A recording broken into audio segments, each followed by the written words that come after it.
on Earth systems. So today I'm going to be talking a little bit about some of the research that I've done. Okay, so today, building off of what Mike was just talking about, I'm going to be talking about how collaboration and different configurations of governance can help cities be better prepared to think about drought and kind of answer this question of if collaboration can prevent a city from running out of water. So this is a brief overview of what I'm going to be talking through today, just giving an introduction on water governance. And then I have two different case studies that I'll be talking through. One is in Phoenix and the other is in Cape Town, South Africa. And then I'll talk about how I use those two cases together to measure governance. And I'll conclude with some final thoughts. So jumping into the introduction. As Mike mentioned, water scarcity is a big problem throughout the world. And as of 2019, about 47% of the world's population were living in areas that were facing water scarcity, which is a really large number and emphasizes the importance of finding sufficient ways to reduce water scarcity and be able to provide assured water supply to populations throughout the world.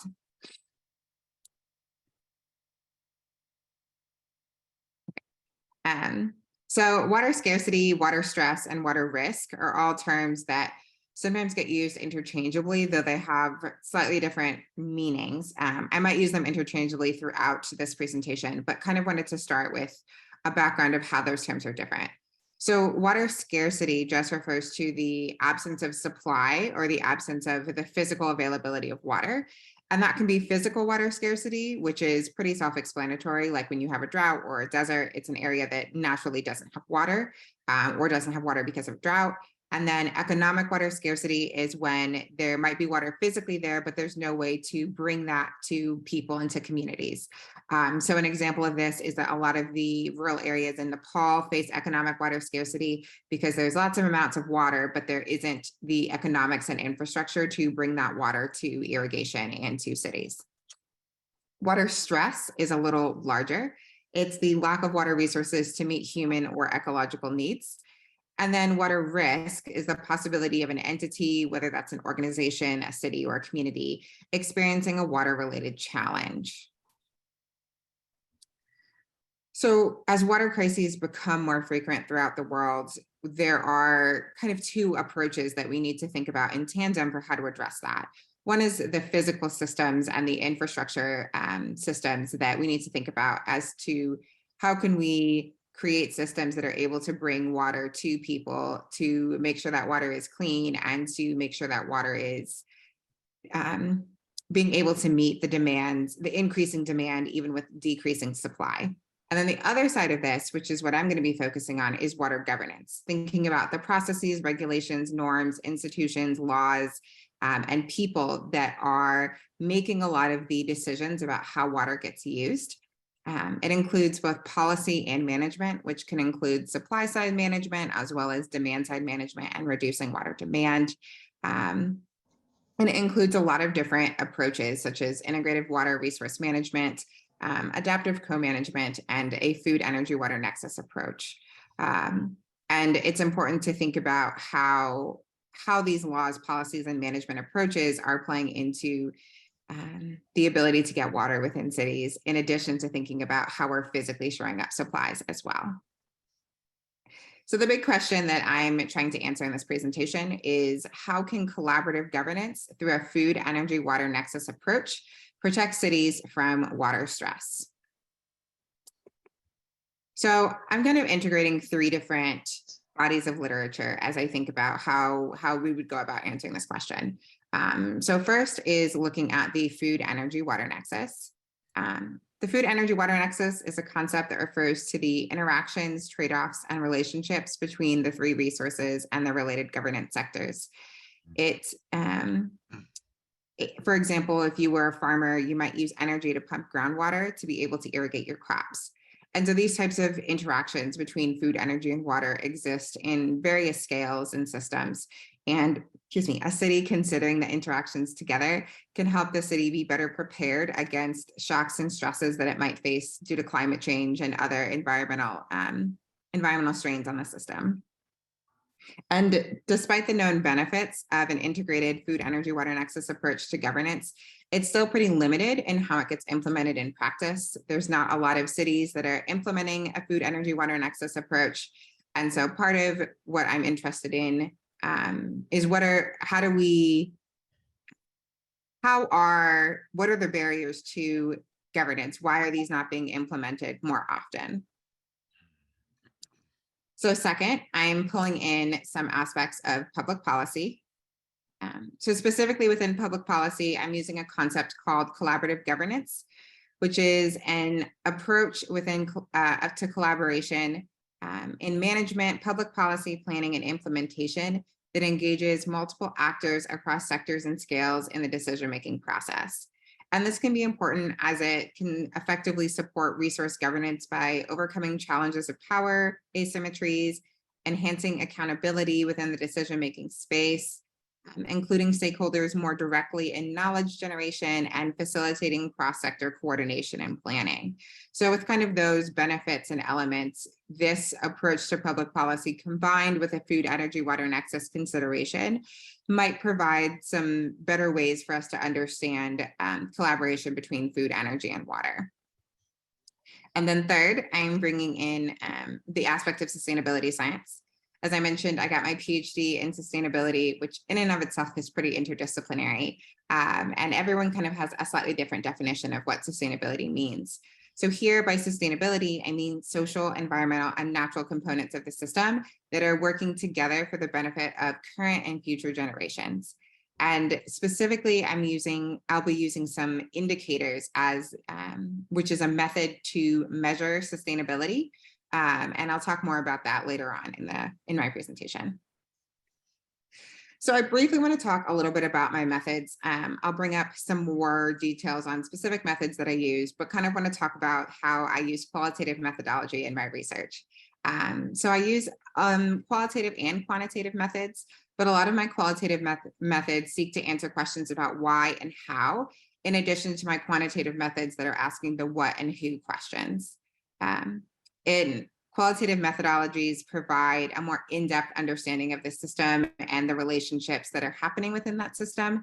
And there is a rigorous approach to data collection and analysis that kind of goes with it, even though I won't get too much into that today.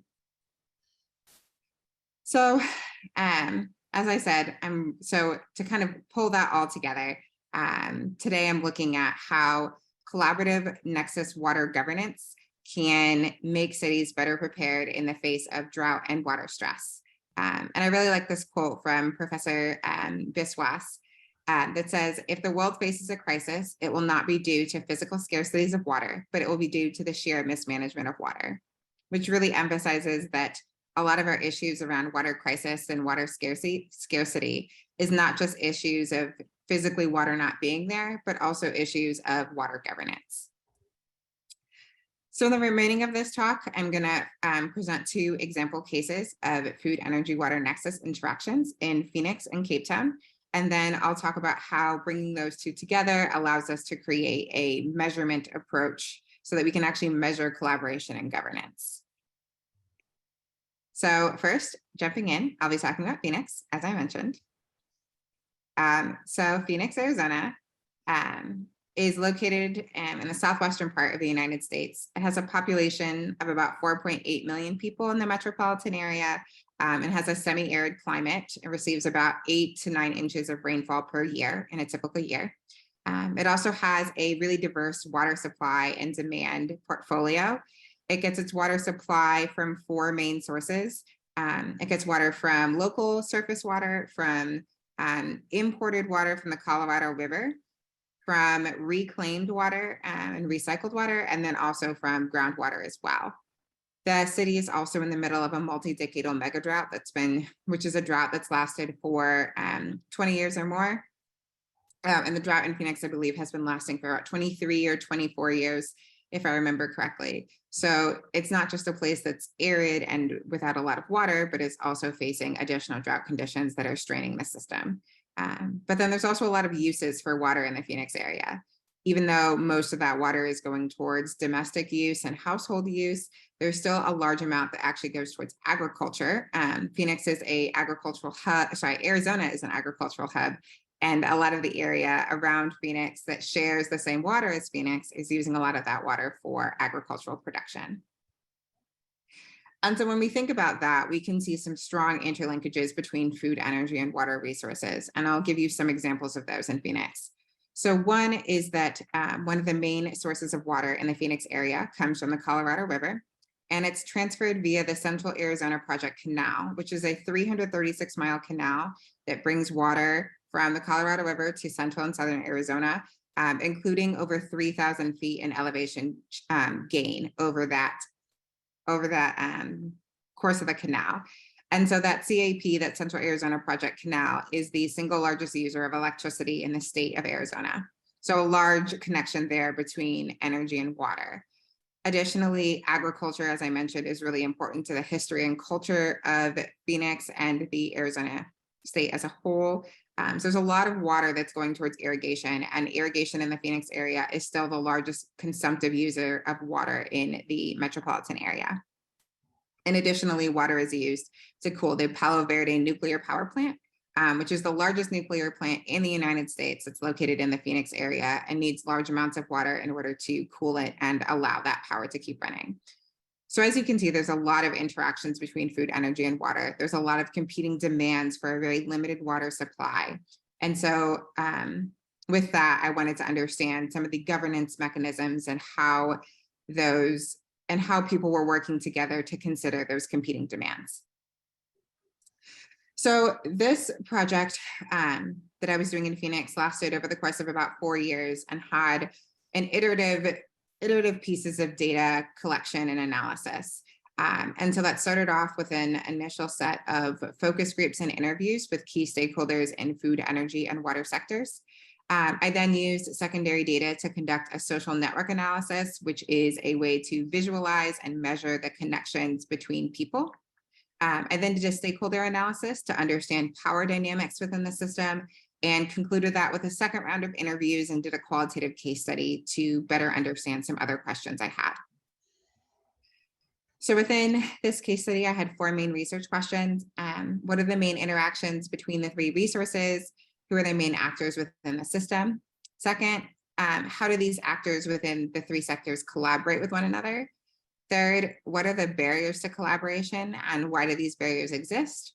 And then fourth, how can stakeholders overcome these barriers for increasing collaboration moving forward? So starting off, I wanted to understand all of the food, energy, water nexus interactions. And while there were tons of interactions, I've only listed a few of them here. Most of those interactions that were identified were water, energy, and water food interactions, with a lot of the water food interactions being around irrigation for crops as well as for livestock feed, and kind of the competing demands between using water for agriculture versus using water for cities. Water and energy interactions included hydroelectric power generation, importing water, pumping water, treating water, recycling water, and all the ways that you use energy to clean water and transport water, but also how water is needed for the production of energy. And then food and energy interactions, as I mentioned, weren't as common. There's a little bit of biofuel production in the Phoenix area, but it's very limited. So most of those interactions were around using energy to transport food and using energy for mechanization on farms for things like farm tools and other products like that. But what was also interesting is that these interactions aren't existing in a vacuum. There's a lot of external influences that are really putting a strain on food, energy, water nexus interactions, which include economics, climate change, land use policy, water shortages, urbanization, technology, development, and others. So I also wanted to understand who were the most common stakeholders that people were talking about and identifying within the system. And so there were about 85 different stakeholders that were identified initially. And this graph right here just shows the top 15 or so.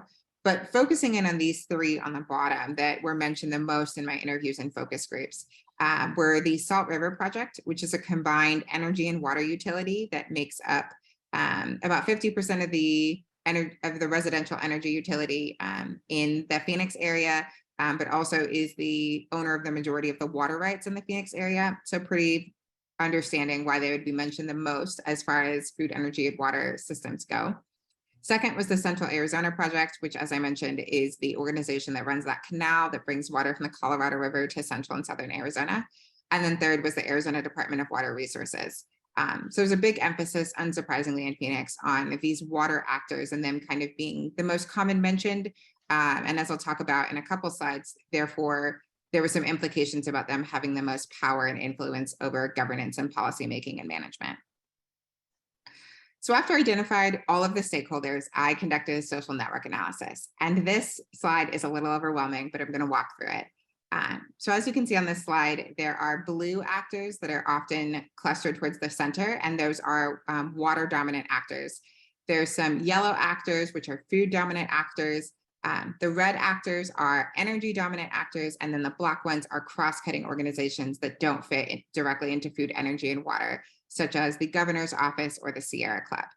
So this social network analysis is allowing us to see how stakeholders are interacting with one another. It allows us to visualize it. And then there's also metrics behind this that are actually measuring the level of collaboration that stakeholders are having with one another. So you can kind of see that if you look at the middle, there's a lot of these blue actors with some these water actors, with some cross-cutting and some food actors as well, that are very communicative. There's a lot of lines going to and from them. They're very connected to other actors.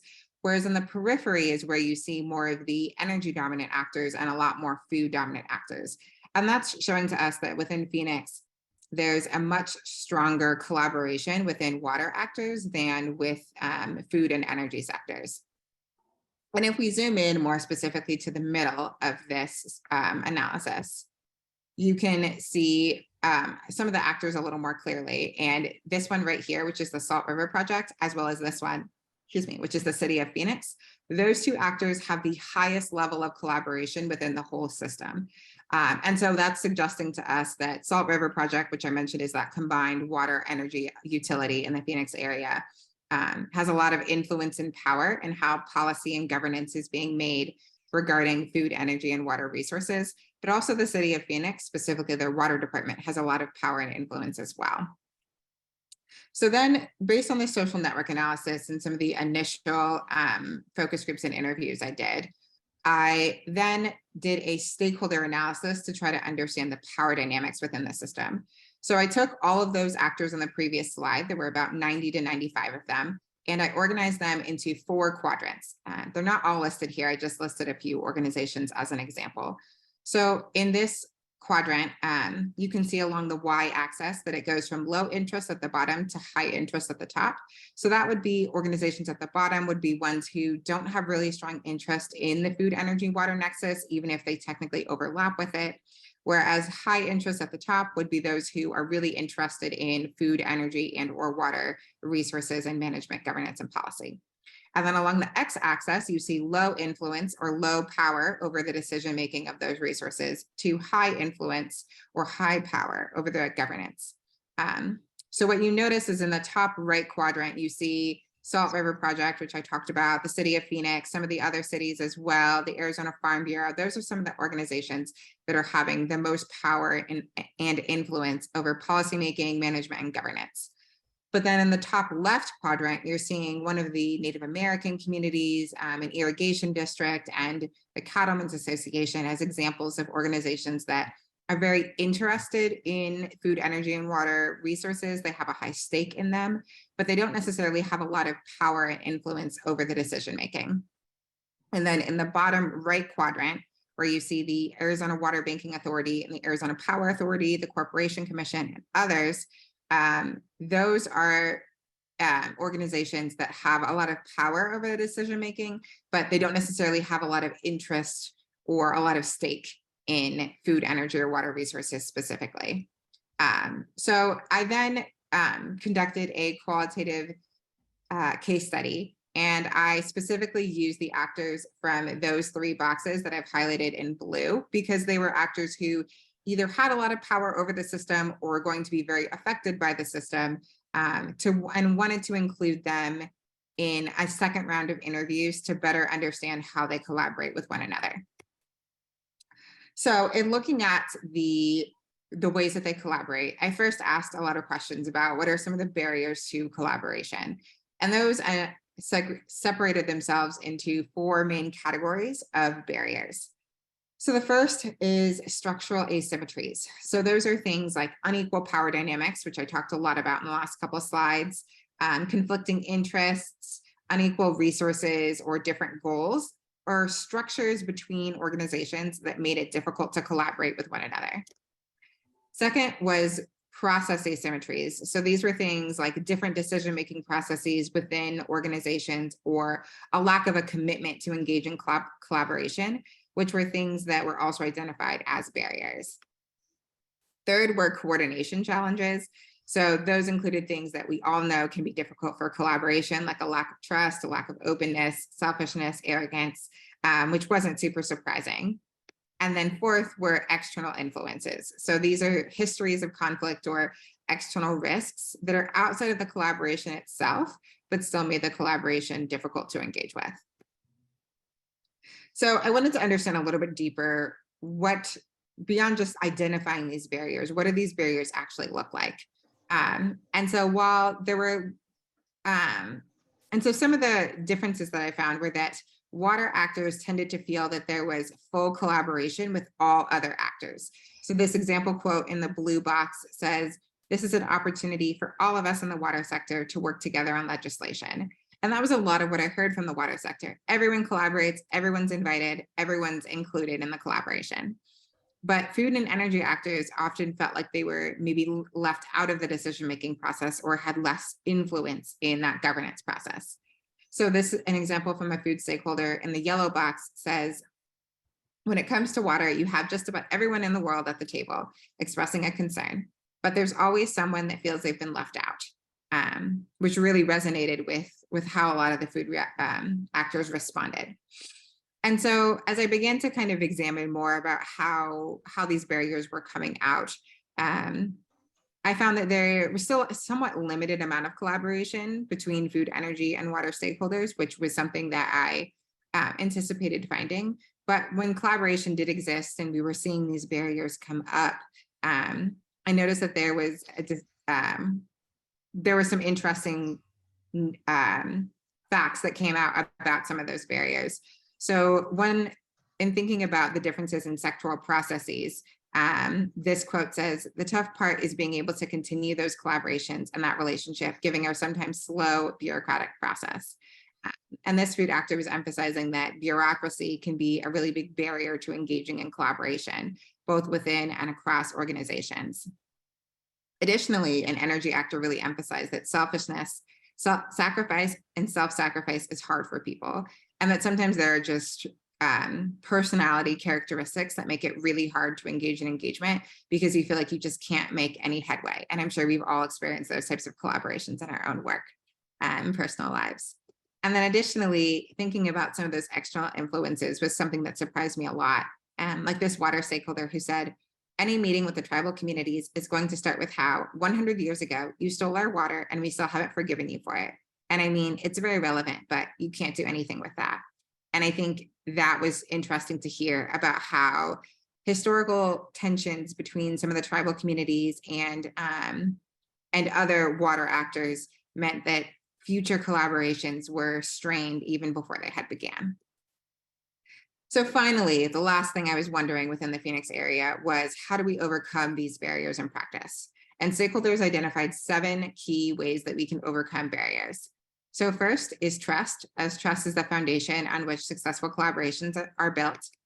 Second is shifting mindsets to be more open to perspectives different from one's own, to remove selfishness and to eliminate personal biases.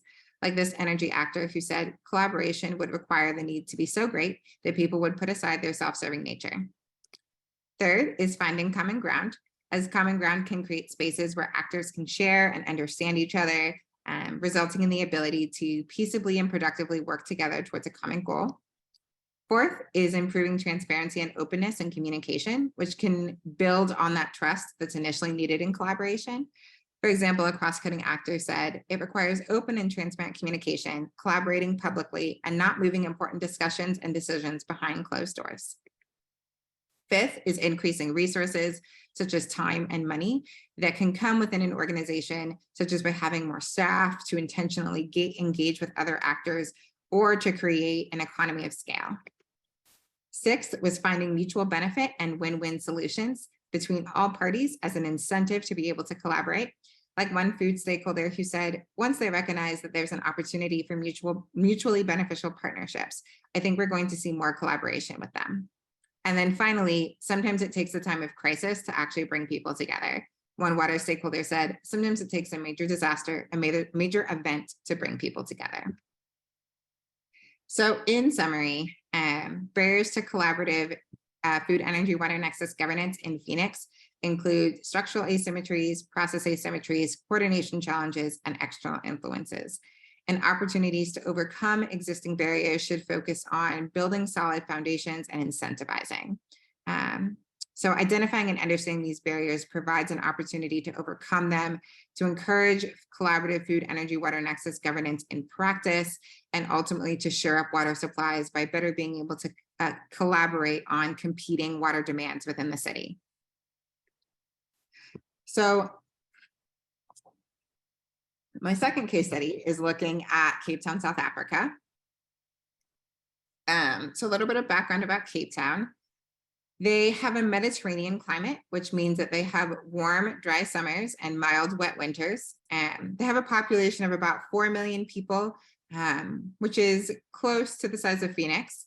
And they also have a lot of different, their main water supply is almost exclusively surface water that comes from surrounding dams. And demand is mostly residential, but there is a large agricultural region just outside of the Cape Town area that does share the same water supply as Cape Town. So in 2018, if you aren't familiar, Cape Town had a severe water crisis where the city came within 100 days of running out of water after a 3-year drought. And so to avert the crisis, the main thing that the city did was it limited residents to 50 liters of water per person per day, which is about the amount of a 6-minute shower for all of your daily water needs, and limited the amount of water given to agriculture by 30%. Thankfully, with plentiful winter rains and high water conservation, the city was able to avoid running out of water and avoid this day zero, or this day when all the water would run out. But the potential for future water crisis is still quite high, and there's still a lot of planning and implementation going into place to think about how the city can be better prepared for expected droughts in the future. And like with Phoenix, Cape Town also has interactions between food, energy, and water resources. As I mentioned, there is a surrounding agricultural region that shares the same water supply as Cape Town. And this agricultural area includes a world-renowned wine region, that's very important for the economics of the Cape Town area, as well as for the entire country of South Africa. Additionally, the city's electrical grid is currently at capacity and experiences planned load shedding on a regular basis. But plans to increase the water supply include large-scale desalination, which is very energy intensive. Yet there aren't any plans in place to increase the energy capacity of the grid. And so there's also an energy trade-off that's happening here, where if they put desalination plants online, it might allow them to have more water within the city and be better prepared for future droughts, but it also might mean that there's even less electricity available for residents as well. So the main method I used in this study was something called media framing, and that's mostly because within this 2018 water crisis, there was a ton of news articles that were coming out all about the water crisis. And I was really curious about how these news articles were talking about the crisis. What were the main themes that were coming out of that? How were they talking about what caused the crisis and how they were going to solve the crisis? And then how were they, or were they not, considering food and energy trade-offs with this water crisis? So here I'm kind of answering 4 questions as well. The first is, what is the media framing of the governance of the Cape Town water crisis? How does this media framing reveal instances of collaborative governance?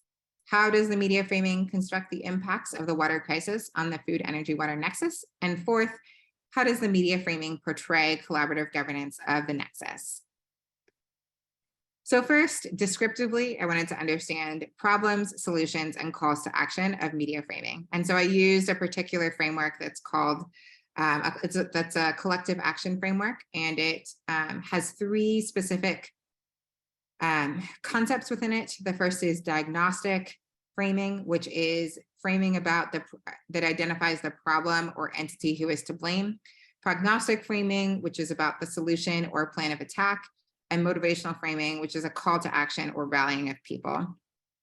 And so diagnostic framing made up about 35% of all of the frames that I identified in my analysis. And people, or the media, mainly blamed the water crisis on drought, on high water usage, and on politics and poor management. For example, this quote says, "There appears to be a strong undercurrent of political point scoring around the Cape Town water issue, which does not serve the public interests." Second, I looked at the prognostic framing, or the framing around the solutions, and that was about 50% of the framing within the media, which is good. It means they were focusing a lot on thinking about solutions to the water crisis. And the main two solutions that were proposed were around decreasing urban water demand and decreasing agricultural demand, as well as increasing supply through water augmentation approaches. And what I found very interesting about the differences between the problems and the solutions is that some of the problems that were identified were around politics and poor management, but there were very few solutions that talked about improving policy and improving management, which I found to be an interesting mismatch in the media. And then finally, I looked at motivational framing, or calls to action. So that's around 15%, and most of those were around people coming together to defeat the water crisis by banding together and being reminded that nobody's alone in the situation. So second, I looked at collaboration. So I looked at 12 different themes of collaborative governance and tried to see which ones were most common within the literature. So as you can see on the left of this graph, the most common themes of collaborative governance were around resource sharing, communication, and actor inclusivity. So what that tells us is that the collaboration to address the water crisis was mostly around how can we share resources together, how can we better communicate about what's going on to let people know about what's going on, and how can we make sure that nobody's being left out and that everyone's being taken care of, which is all pretty good. But then if you look on the far right, you can see that the three characteristics that were mentioned the least are trust, commitment, and history. So this is showing that there weren't many instances of trust mentioned in the media. In fact, most of the media mentioned that there was very little trust, that nobody was trusting the government or trusting other authority figures to make the right decisions. There wasn't a large sense of commitment. People were committed to ending the water crisis, but they weren't committed to thinking about long-term solutions and planning within water governance. And there was very little consideration of history, of how natural or social history had influenced this water crisis, such as how previous droughts could have allowed them to be better prepared for this, nor how previous instances of inequality may have led to inequality issues around the drought. And so an example quote of communication that was in the media is, in the media campaign, the city emphasized that everyone needed to save water to prevent the catastrophe of day zero. So third, I wanted to understand how food, energy, and water, how the water crisis was impacting the food sector as well as the energy sector, which I talked about a little bit, but was able to deduce more about that through the media framing. And so looking at the food sector, there were cuts to agriculture, but those cuts were leading to economic impacts as well as strains on agricultural production, which of course leads to lower food crop yields. And this was leading to rises in food prices, disruptions in food availability and distribution, and restaurants actually adapting menus and even closing because they couldn't get enough water to wash dishes and to be able to cook. For example, one quote said, that a lack of water impacts the agricultural economy, potentially causing cutbacks and layoffs for seasonal workers. Less water also means lower yields for vineyards, fruit orchards, and vegetable crops. And looking at the energy sector, it was a little more indirect how the water crisis was impacting the energy sector. But most of that came from a lot of energy intensive water augmentation plans, as I mentioned, desalination, combined with a constrained electrical grid that presents the opportunity for a potential energy crisis. So for example, water is heavy. So pumping it from underground reservoirs or across long distances is requiring large amounts of pumps and electricity. Desalination plants, too, are very energy intensive and expensive. And so, as I mentioned at the beginning, the media framing showed some evidence of how food, energy, and how the water crisis was impacting food and energy sectors. And then finally, I thought about how these three things interact. So in this graph, I'm showing the percentage of media documents that had collaborative governance. And so over 50% talked about collaboration, which is a pretty high percentage, and that was surprising to me. But then when you overlay that with collaboration, as well as considering food and energy sectors, only 8%, about 4% for food and 4% for energy, were considering collaboration and food and energy sectors, which is showing that there is a lot of conversation about collaboration, but not necessarily in collaborating with energy stakeholders and food stakeholders and considering those trade-offs and interactions.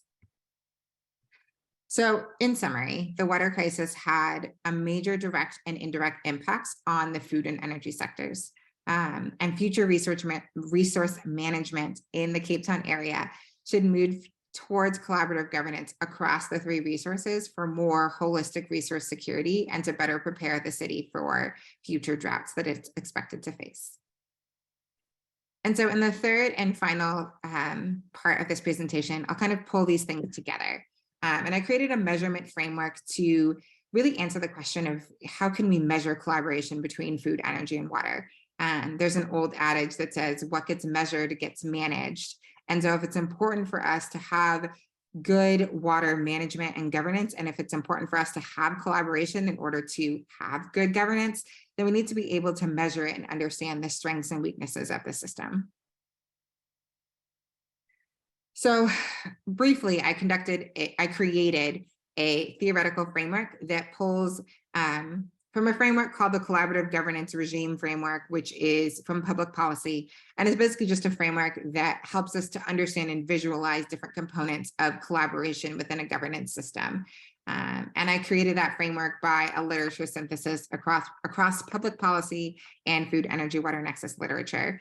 And then use sustainability indicators to create an indicator set to go along with that framework, and then applied that to the Cape Town and Phoenix case studies that I, just presented on.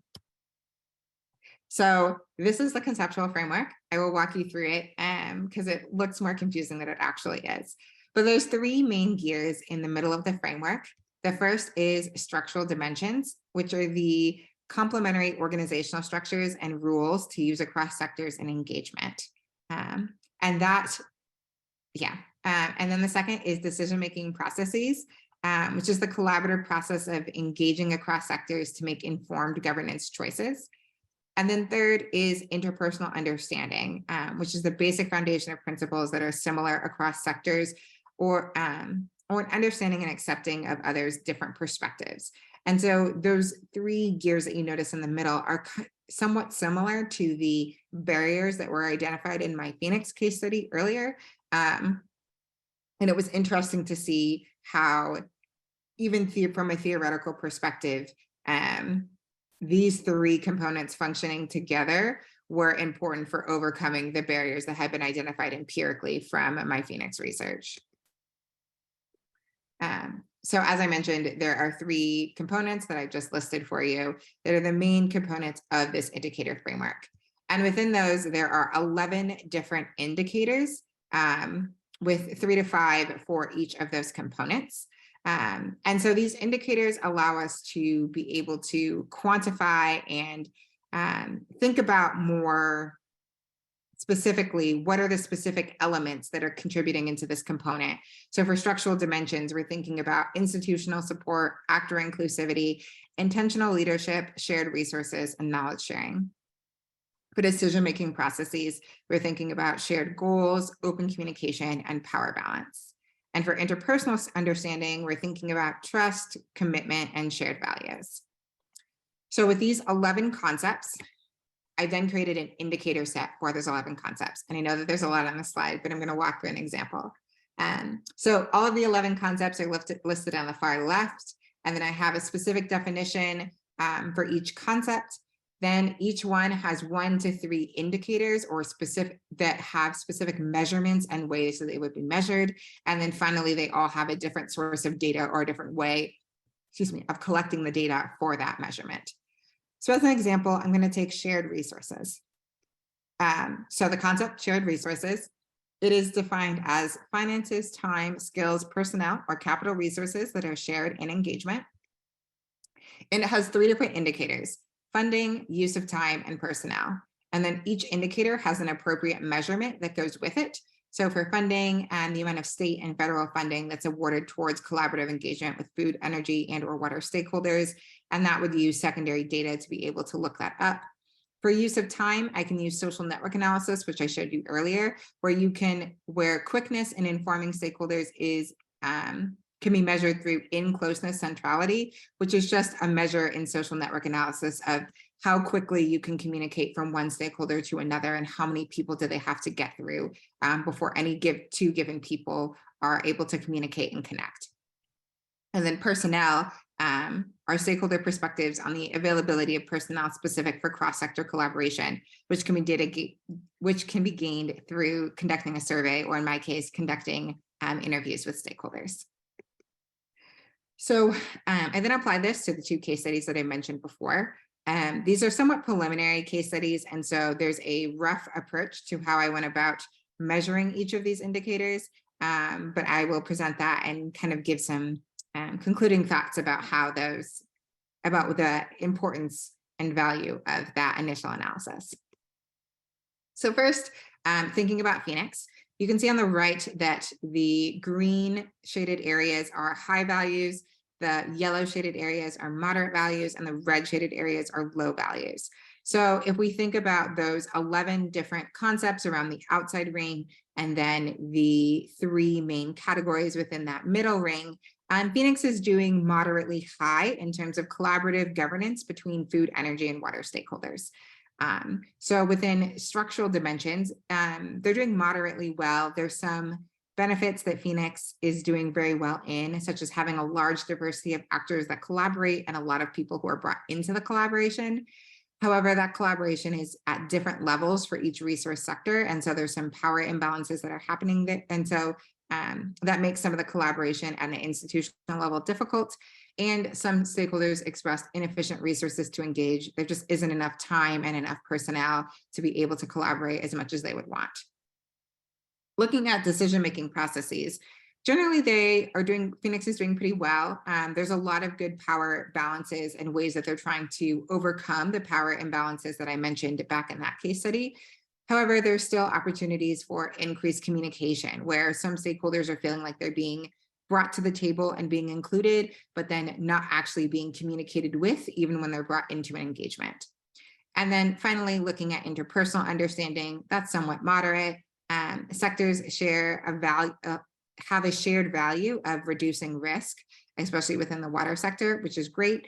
But within trust, while all the stakeholders agreed that trust was important, a lot of them still expressed that they felt like there was limited trust that was existing between them in collaborations.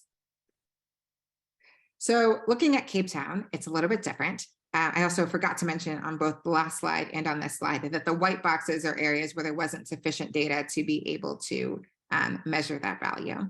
But in Cape Town, there's more of a moderate low level of collaboration between food, energy, and water stakeholders. Within structural dimensions, there are resources shared between actors and sectors, which is pretty good. But collaboration is quite limited in terms of institutional support and structures. There's just not a good institutional support for how food, energy, and water stakeholders would collaborate with each other. In decision-making processes, they're doing pretty well. There's a lot of shared goals, specifically in the case I looked at for defeating day zero and for overcoming the water crisis, but there's only a moderate level of communication. Communication was very unidirectional, where it was very top-down, and there wasn't a lot of opportunity for bottom-up communication. And interpersonal understanding was viewed as being somewhat poor. Even though there were a lot of shared goals, the actual values of individuals and organizations were often quite different, especially between the elected officials and residents. Additionally, there was very limited trust that was identified in the case study, and distrust was actually one of the most common barriers that was identified in the Cape Town case study.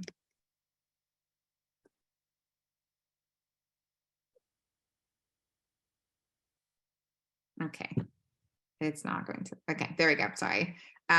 So summarizing this assessment part of the case study, we can see some parallels across those two example cases.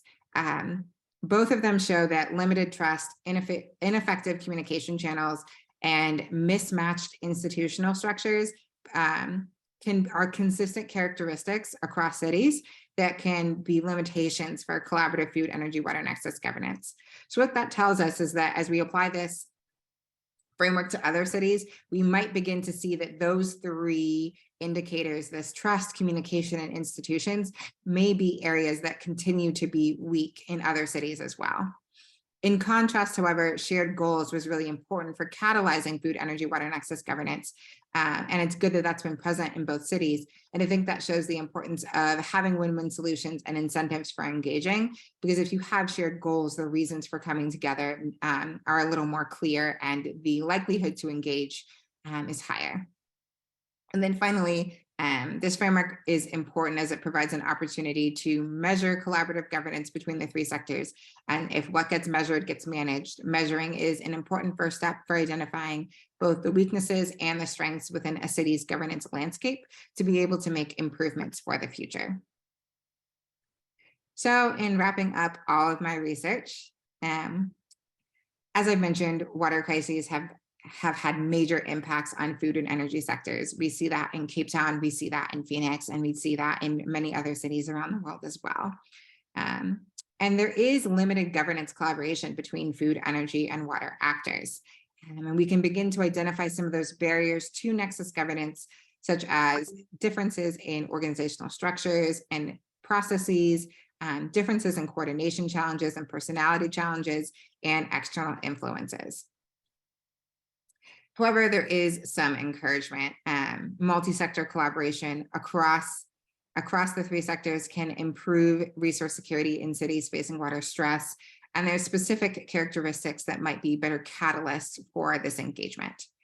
Additionally, opportunities to overcome existing barriers should focus on building solid foundations and incentivizing.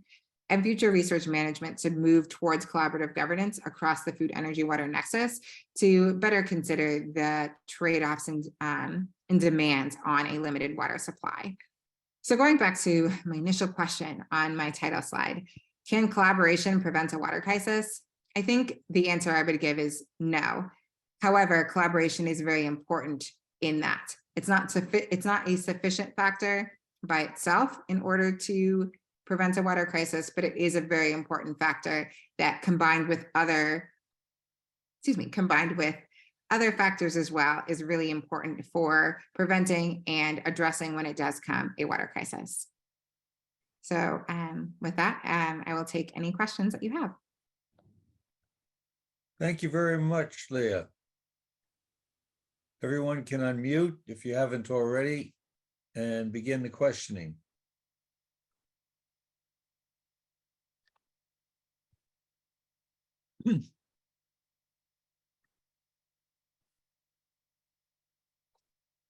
Yeah, go ahead. Sure. Do you have thoughts about how young people could be brought up from childhood to be more likely to be collaborative in the way that you're aspiring towards by the time they reach adulthood? Yeah, so something that is done in Arizona is I think every fourth grader has a series of lessons on water. And so when they're learning about water, they learn about, the water cycle and physical things and the physical system, but they're also learning a lot about the governance system, even though that's not the term that's necessarily used. And so they'll learn a lot about these competing demands on agriculture, the competing demands for water between agriculture and the cities, how they can be better water stewards and better aware of their water usage, how they can encourage both family as well as peers to be better aware of their water resources. And so I think that program in Arizona, I think it's called Project Wet in Arizona, is an interesting way to think about how do we raise up kids and citizens who are both aware of water resources, but also able to think in more of a systems approach in how they think about water as well.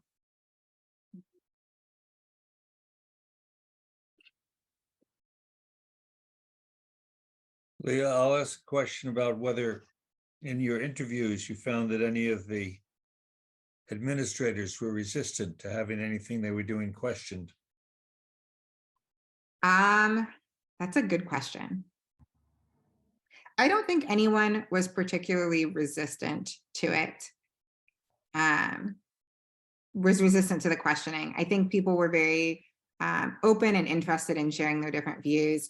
I think what I found, if I'm thinking of tensions that I maybe found in some of my interviews, there was kind of the tension between a lot of the decision makers who were making, like in the cities, who were making decisions about cutting water to agriculture versus the farmers and the farming organizations that were very discouraged by decisions that had been made to cut water to agriculture. But I don't know that anyone necessarily was resistant to questioning about their decision-making processes. Thank you. Yeah. Other questions, please? Yeah, go ahead. Yeah, so in the case of Cape Town, I mean, if they're planning to reinforce their water system by desalinization, but they don't have the energy to support the energy demands of the desalinization, how can that not have been identified as an, as an insurmountable sticking point? Yeah, it is a very, I mean, when I was doing this research, I found that to be a very interesting factor. I was like, how did this not get thought about? Yeah. Since then, there has been a pause on the desalination plants because they had a couple of very wet years. And so they're kind of initially scoped, some initial construction, but they haven't fully been constructed or come online yet. So I'm not sure how that might move forward in the future and how that might be considered.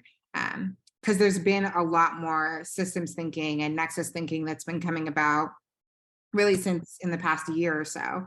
That wasn't coming about when the crisis was happening and when they initially started putting these desalination plants up. But yeah, that was a finding that I found super interesting and was very surprised by.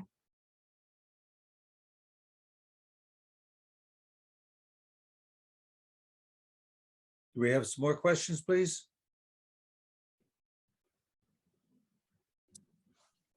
Yeah. I'm loving having this conversation with you, but if other people want to ask, they should. Can you talk about the feelings for who pays for this? So I believe that a lot of the Central Arizona project was federally funded, but in Massachusetts, a lot of the water costs are borne by the locality. So did you come across any tension about, who should be paying for the costs of water infrastructure? Is that the responsibility of the nation, the region, the state, the city, or the region?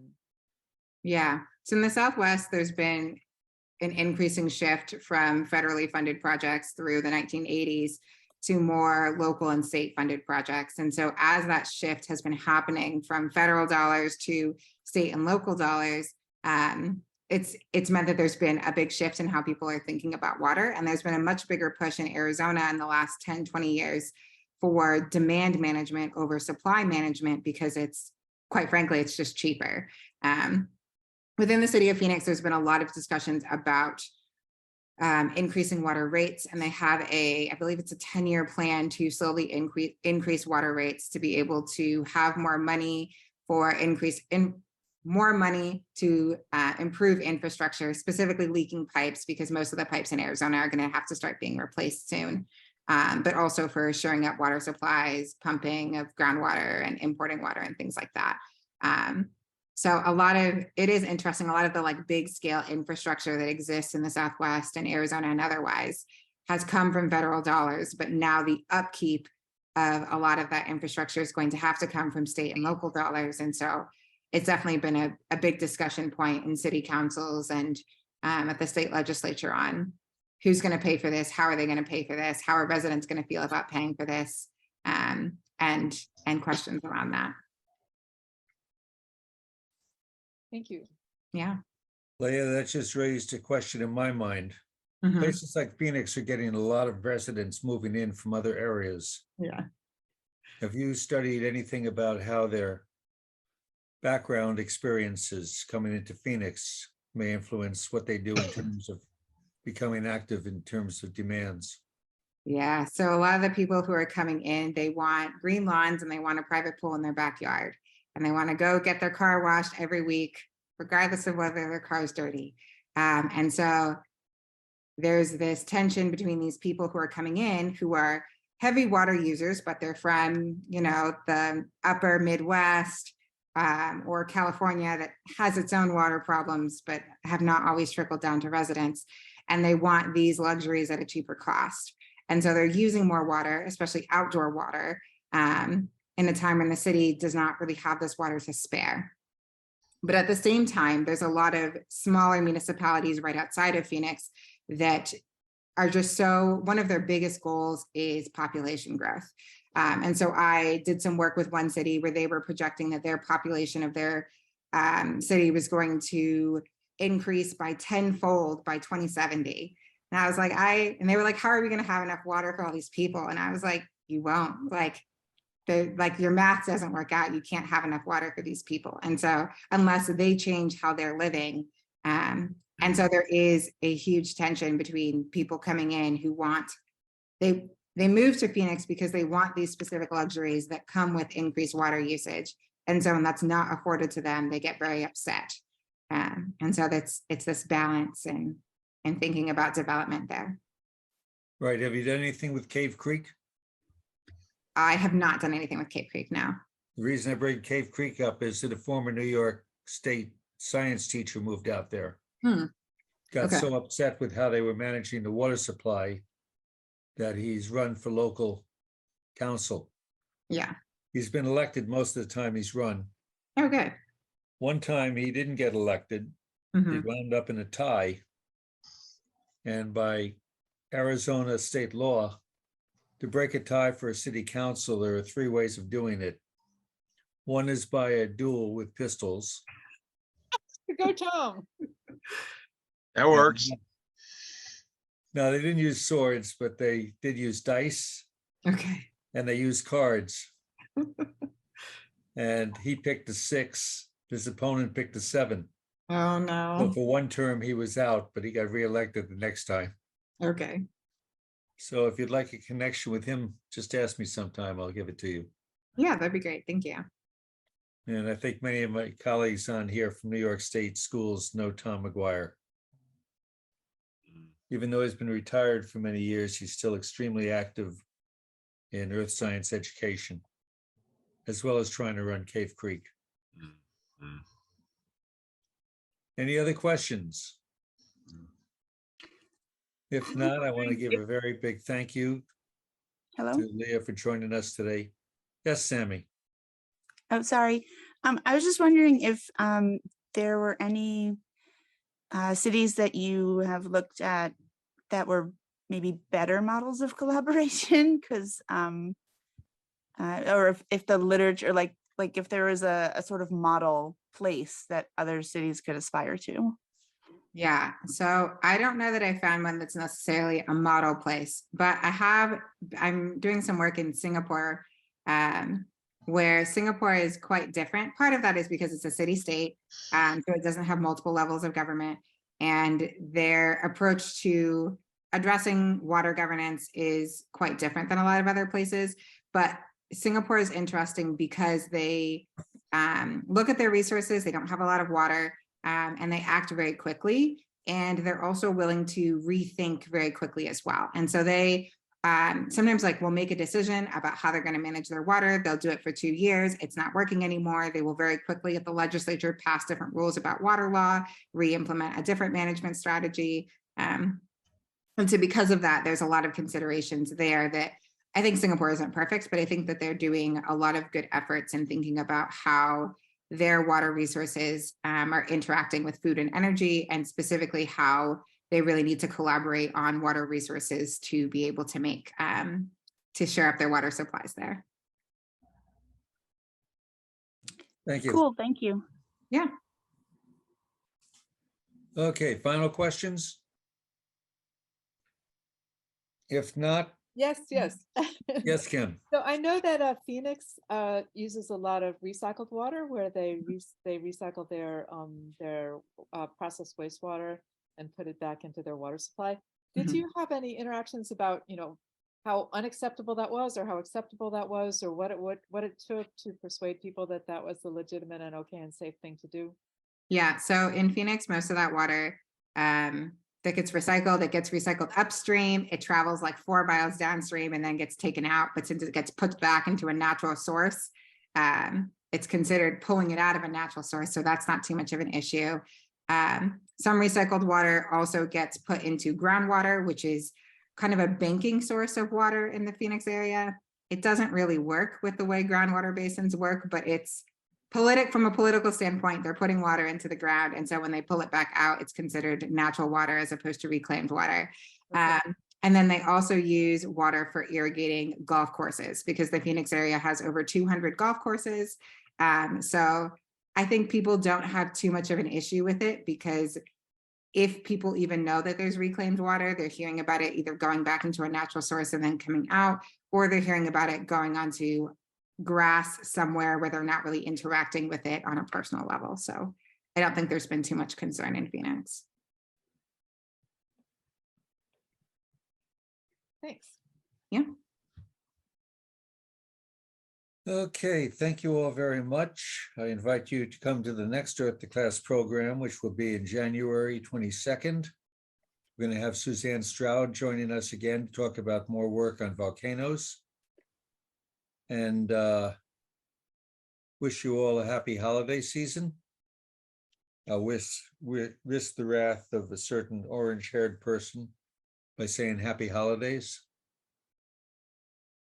And I want to thank Leah again for sharing her expertise and her research with us. Yeah, thank you for having me. This program has been recorded, and when my colleague Christiana has a chance, she'll post it on the website, and I'll send information out about it to everyone so you can review it again. And stay healthy, everyone.